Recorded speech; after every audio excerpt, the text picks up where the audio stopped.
नमस्कार साथियों, आज 19 दिसंबर 2025 की ईपीएस 95 की सबसे बड़ी खबर सामने आ रही है ईपीएस 95 पेंशन को लेकर। और ये खबर हर पेंशनधारी के दिल से जुड़ी है। आप सब जानते हैं कि हम पिछले कई सालों से ईपीएस 95 पेंशन बढ़ाने की मांग को लेकर आवाज़ उठा रहे हैं। अब हालात बदलते नजर आ रहे हैं। सरकार की ओर से महत्वपूर्ण संकेत मिले हैं जो हमारे संघर्ष की जीत की तरफ पहला कदम हो सकता है। इसलिए साथियों, अगर आपने अब तक हमारे चैनल ईपीएस 95 नेटवर्क को सब्सक्राइब नहीं किया है तो अभी सब्सक्राइब करें, वीडियो को ज़्यादा से ज़्यादा शेयर करें और हमारे इस आंदोलन को हर पेंशनर तक पहुंचाएं, क्योंकि ये सिर्फ एक खबर नहीं, ये हमारी उम्मीद, हमारा संघर्ष और हमारा हक है। ईपीएस पेंशन हक न्यूज़। सरकार ने 2025 तक ईपीएस 35 पेंशन बढ़ाकर 10,000 रुपये कर दी। कर्मचारी पेंशन योजना ईपीएस 35 भारत भर के लाखों कर्मचारियों के लिए सेवानिवृत्ति सुरक्षा का आधार रही है। अपनी शुरुआत से ही इसने एक महत्वपूर्ण सुरक्षा कवच प्रदान किया है, जिससे ये सुनिश्चित हुआ है कि पेंशन भोगियों को सेवानिवृत्ति के बाद एक स्थिर आय प्राप्त हो।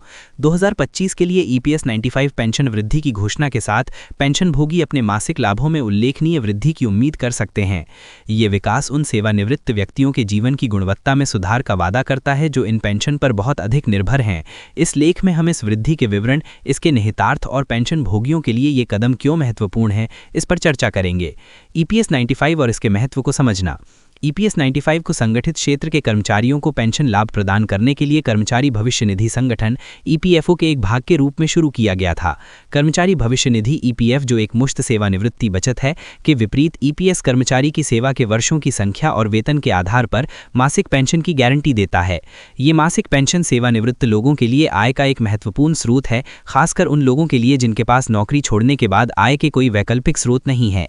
ईपीएस 95 के तहत पेंशन राशि की गणना एक सूत्र के आधार पर की जाती है जो पेंशन योग्य वेतन और पेंशन योग्य सेवा वर्षों को ध्यान में रखता है। समय के साथ मुद्रास्फीति और बढ़ती जीवन यापन लागतों ने सरकार के लिए पेंशन राशि में समय समय पर संशोधन करना अनिवार्य कर दिया है, ताकि पेंशन भोगियों को वास्तविक आय में नुकसान ना हो। 2025 में पेंशन वृद्धि की घोषणा। पेंशन भोगियों की मांगों और जीवन यापन की बढ़ती लागत के मद्देनजर सरकार ने 2025 से ईपीएस 95 पेंशन राशि में वृद्धि की घोषणा की है। ये समायोजन आर्थिक कारकों, मुद्रास्फीति दरों और ईपीएफओ की वित्तीय स्थिति पर सावधानी पूर्वक विचार करने के बाद किया गया है। पेंशन वृद्धि का उद्देश्य पेंशन भोगियों को बेहतर वित्तीय सुरक्षा और बेहतर क्रय शक्ति प्रदान करना है। ये वृद्धि हाल के वर्षों में सबसे महत्वपूर्ण संशोधनों में से एक होने की उम्मीद है, जो वरिष्ठ नागरिकों और सेवानिवृत्त कर्मचारियों के समर्थन के लिए सरकार की प्रतिबद्धता को दर्शाती है। इस कदम को श्रमिकों के योगदान को मान्यता देने तथा ये सुनिश्चित करने की दिशा में एक सकारात्मक कदम के रूप में देखा जा रहा है कि वे अपनी सेवानिवृत्ति के वर्षों को सम्मानपूर्वक जी सकें। पेंशन वृद्धि का पेंशन भोगियों पर क्या प्रभाव पड़ेगा? पेंशन भोगियों के लिए ईपीएस 95 पेंशन में वृद्धि का अर्थ है हर महीने अधिक व्यय योग्य आय। ये अतिरिक्त आय बढ़ती स्वास्थ्य देखभाल लागत, मुद्रास्फीति से संबंधित मूल्य वृद्धि और दैनिक खर्चों को पूरा करने में मदद कर सकती है। कई पेंशन भोगी निश्चित आय पर जीवन यापन करते हैं और आवश्यक वस्तुओं और सेवाओं की कीमतों में लगातार वृद्धि के कारण अपने खर्चों का प्रबंधन करना उनके लिए चुनौतीपूर्ण होता है। इस वृद्धि के साथ पेंशन भोगियों के पास इन वित्तीय आवश्यकताओं को अधिक आराम से पूरा करने के लिए एक सहारा होगा। इसके अलावा इस वृद्धि से सेवानिवृत्त लोगों के बीच वित्तीय तनाव कम होने और उनके समग्र कल्याण और मानसिक स्वास्थ्य में सुधार होने की उम्मीद है। उच्च पेंशन का आश्वासन वित्तीय प्रबंधन की चिंताओं को कम कर सकता है और पेंशन भोगियों को अपनी सेवानिवृत्ति का अधिक पूर्ण आनंद लेने में सक्षम बना सकता है। पेंशन वृद्धि से व्यापक अर्थव्यवस्था को भी लाभ होता है। उच्च आय वाले पेंशन भोगी वस्तुओं और सेवाओं पर अधिक खर्च करने की संभावना रखते हैं, जिससे स्थानीय व्यवसायों को बढ़ावा मिलता है और आर्थिक विकास में योगदान मिलता है। इस बढ़े हुए खर्च का उन समुदायों पर सकारात्मक प्रभाव पड़ सकता है जहां सेवानिवृत्त लोगों की संख्या अधिक है। पेंशन वृद्धि को प्रभावित करने वाले कारक। पेंशन वृद्धि की सीमा निर्धारित करने में कई कारकों ने भूमिका निभाई।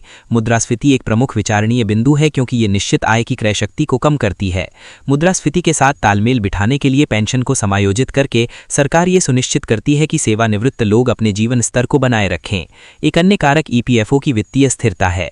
बढ़ी हुई पेंशन भुगतान को बनाए रखने की इस निधि की क्षमता इसके निवेश प्रदर्शन और वर्तमान कर्मचारियों व नियोक्ताओं के योगदान पर निर्भर करती है। सावधानीपूर्वक वित्तीय योजना और प्रबंधन ने ईपीएफओ के लिए अपनी दीर्घकालिक स्थिरता को खतरे में डाले बिना इस वृद्धि की घोषणा करना संभव बना दिया है। जनसांख्यिकीय रुझान जैसे सेवानिवृत्त लोगों की बढ़ती संख्या और लंबी जीवन प्रत्याशा भी पेंशन नीतियों को प्रभावित करती हैं। जैसे जैसे लोग लंबे समय तक जीवित रहते हैं, उन्हें लंबी अवधि की पेंशन की आवश्यकता होती है, जिससे समय समय पर संशोधन आवश्यक हो जाता है। पेंशन भोगियों को आगे क्या पता होना चाहिए? पेंशन भोगियों को पेंशन वृद्धि के विशिष्ट विवरण, जिसमें संशोधित पेंशन दरें और प्रभावी तिथियां शामिल हैं, के बारे में जानकारी रखनी चाहिए। ये समझने के लिए कि ये वृद्धि व्यक्तिगत पेंशन राशि को कैसे प्रभावित करेगी, ईपीएफओ या संबंधित सरकारी निकायों से आधिकारिक संचार पर नजर रखना महत्वपूर्ण है। इसके अतिरिक्त पेंशन भोगियों को अपने पेंशन स्टेटमेंट की नियमित रूप से समीक्षा करनी चाहिए और यदि उन्हें कोई विसंगति दिखाई दे या कोई प्रश्न हो तो ईपीएफओ कार्यालयों से संपर्क करना चाहिए। सक्रिय रहने से ये सुनिश्चित होता है कि पेंशन भोगियों को उनके अधिकारों के बारे में पूरी जानकारी है और वे सही पेंशन राशि प्राप्त कर रहे हैं। वे सभी लाभ मिले जिनके वे हकदार हैं। पेंशन भोगियों के लिए अपनी समग्र वित्तीय योजनाओं की समीक्षा करने का भी ये एक उपयुक्त समय हो सकता है। पेंशन आय में वृद्धि के साथ कुछ लोग अपने वित्तीय भविष्य को और अधिक सुरक्षित करने के लिए अतिरिक्त निवेश या बचत रणनीतियों पर विचार कर सकते हैं। सरकार और ईपीएफओ की भूमिका। इस पेंशन वृद्धि में सरकार की भूमिका महत्वपूर्ण है।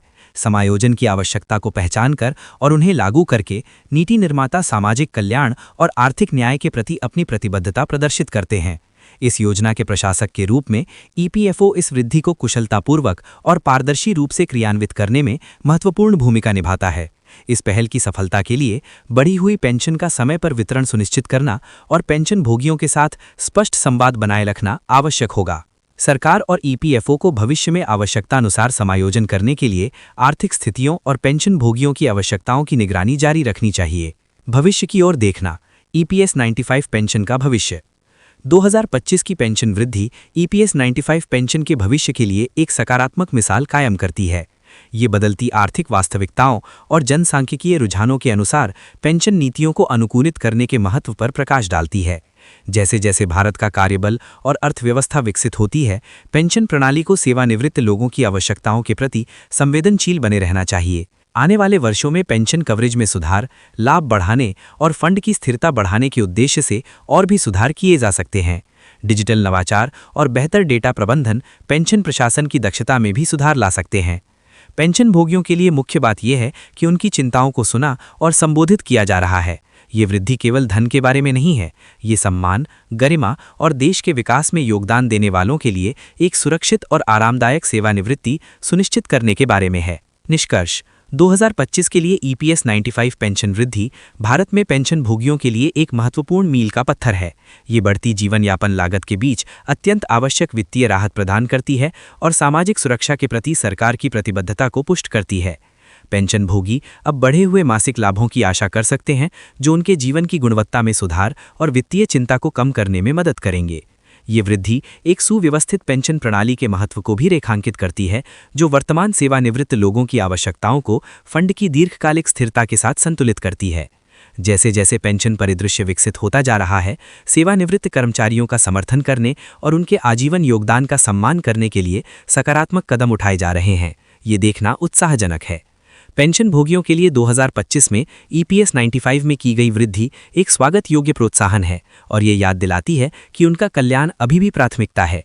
उचित जागरूकता और सक्रिय भागीदारी के साथ पेंशन भोगी इस वृद्धि का अधिकतम लाभ उठा सकते हैं और अधिक सुरक्षित एवं सम्मानजनक सेवानिवृत्ति का आनंद ले सकते हैं।